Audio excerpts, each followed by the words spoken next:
तो क्या आपका फैसला भी यही था? अगर नहीं तो हम आपको एक और मौका देते हैं अपनी जान बचाने का। इस बार आपका सामना होगा ऐसी शक्तिशाली ताकत से जिसकी वजह से धरती पर रहने वाला हर शख्स सीधा खड़ा हो पाता है। जी हाँ, इसे कहते हैं ग्रेविटी। ये जमीन पर हमारे टिके रहने के लिए बहुत जरूरी है, लेकिन हमारी एक गलती इसे हमारा दुश्मन भी बना सकती है। ग्रेविटी हमें जमीन से जोड़कर रखती है, लेकिन क्या आप जानते हैं कि अमेरिका में हर साल गिरने की वजह से होने वाली 20,30,000 इंजरीज की वजह ग्रेविटी ही है? और ऐसे ही एक खतरनाक नमूने को थोड़ी ही देर में आप खुद भी एक्सपीरियंस करने वाले हैं। Professional mountain biker Cam Zink जानते हैं कि उनके काम में गिरना पड़ना तो लगा रहता है। आज कैम वर्जिन यूटा के चट्टानी और ऊबड़ खाबड़ घाटी के बीचों बीच बाइकिंग का मजा ले रहे हैं।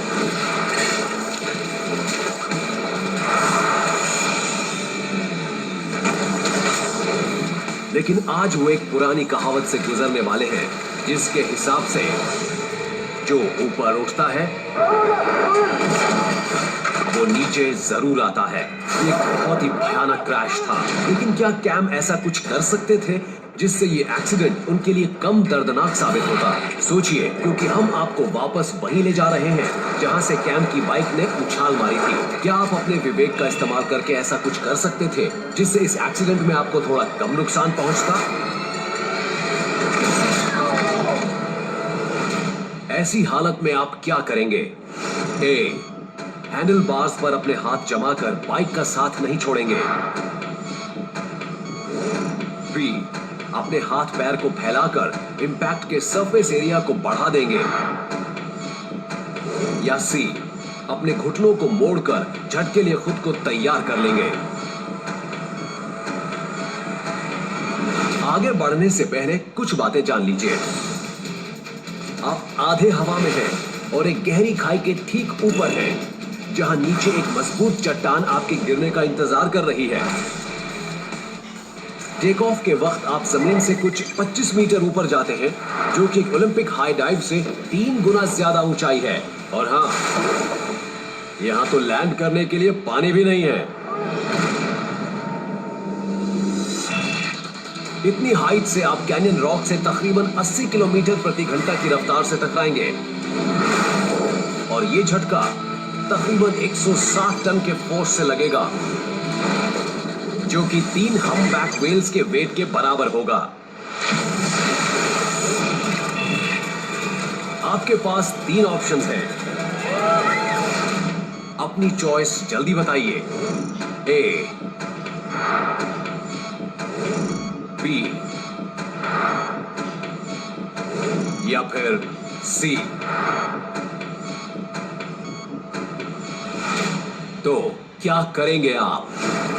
ग्राउंड आपके करीब आता जा रहा है और ऐसे में हो सकता है कि आप बार्स पर अपने हाथ जमाकर साइकिल के बिल्ट इन शॉक एब्जॉर्बर्स को अपना काम करने दें। लेकिन ऐसी क्रैश सिचुएशन में हैंडल बार्स पर हाथ जमे रहने से हो सकता है कि आप ग्राउंड पर सीधे सिर के बल गिरें, और अगर ऐसा हुआ तो आपका हेलमेट भी कुछ नहीं कर पाएगा। एक एवरेज साइकिलिंग हेलमेट में 32 किलोमीटर प्रति घंटा का इंपैक्ट झेलने की क्षमता होती है, जो कि आपकी मौजूदा स्पीड के आधे से भी कम है। इसलिए जो वफादारी आप अपनी साइकिल के साथ दिखाएंगे, वो आपका हेलमेट आपके साथ नहीं दिखा पाएगा। यानी आपकी लैंडिंग तो किसी भी तरह से आसान नहीं होने वाली। इसलिए अब यह सोचना है कि उससे होने वाले असर को कैसे कम किया जाए। हो सकता है कि आप अपने हाथ पैरों के सहारे लैंड करने के बारे में सोचें, जैसे कि कैट्स करती हैं, जो अपने चारों पैरों के बल पर कहीं से भी छलांग मार सकती हैं। लेकिन यह काम सिर्फ उनके पैरों के बस का नहीं है। बिल्लियों की स्पाइन काफी लचीली होती है और यही वजह है कि लैंडिंग के वक्त वो शॉक को कम कर लेती है या खींच लेती है। लेकिन आप बिल्ली नहीं हैं। अगर आपने अपने हाथ पैरों के सहारे जमीन से टकराने के असर को कम करने के बारे में सोचा तो ये जानलेवा नतीजों को न्योता देने जैसा होगा। स्केटबोर्ड जैसी चीज से फिसलकर कुछ फीट नीचे गिरने पर ही एक इंसान के हाथ पैर टूट सकते हैं, तो फिर कैम जिस ऊंचाई से नीचे गिर रहे हैं वो तो एक 8 मंजिला इमारत जितनी है। ऐसे में आपके हाथ पैर आपका कितना साथ दे पाएंगे, इसका अंदाजा लगा पाना मुश्किल नहीं होना चाहिए।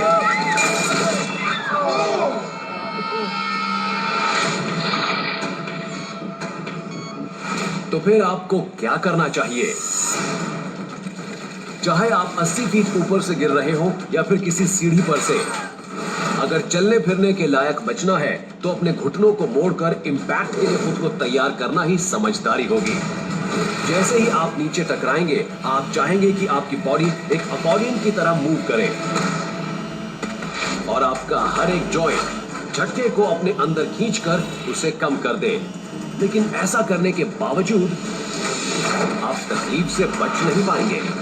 हाँ, अगर आप मोमेंटम के साथ रोल कर पाए तो कम से कम एक बड़े झटके से आप अपने आप को बचा ही लेंगे। कैम ने भी साइकिल का साथ छोड़कर शरीर को ढीला छोड़ दिया और इसलिए बस उनके पैरों में 2 चोटें आई और उनके साथ कुछ ज्यादा दर्दनाक नहीं हुआ। तो अगर जिंदा रहने का शौक है तो इस शौक से खुद को बचाइए और शरीर को ढीला छोड़ दीजिए।